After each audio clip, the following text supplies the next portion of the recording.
Okay, good evening mga ka-travel. Dito na naman tayo ngayon sa Diwata Overlord Paris. Dismaya tayo mga ka-travel kasi naubusan siya ng manok, naubusan ng chicken o ano na lang tuloy yung kinain natin, Paris na lang talaga. Pero ganun pa man, ang dami pa rin tao mga ka-travel. Ayan o. Hanggang doon pa yan sa labas yung pila niya mga ka-travel. Ayan. Tapos lang natin kumain. May nagbago lang na konti. Parang konti na lang yung yung hiwa nung niya, yung mga laman nung baboy. Nagbago kasi daming tao.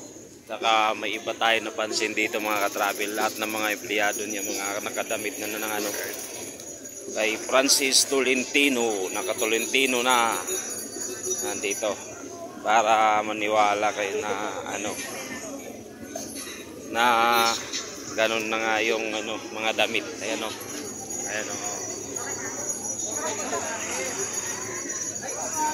Francis Tolentino yun. Ito lapitan natin.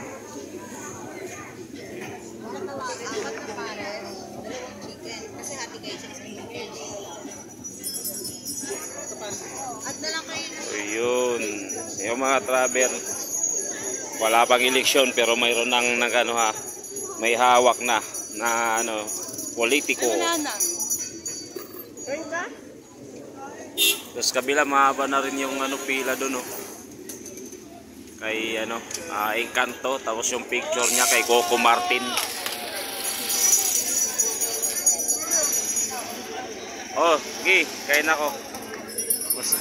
Marami din naman dito mga vendor, small vendor, mga travel na natutulungan din talaga, bumibenta rin dahil sa dami ng tao. Ayan yun, katatapos lang natin uwi na tayo mga travel kay parang yan may mga parating pa rin na naka joyride. Yan, daming tao mga travel. Oh, thank you. Please like and share mga travel para sa gagawin pa nating ibang mga video. Thank you. Tapos ng Paris ay ice cream naman. Ito yung ice cream sa gabi. Ice cream sa gabi. Oh, shout out kay Kuya nga nag-ano ng ice cream. Ayun.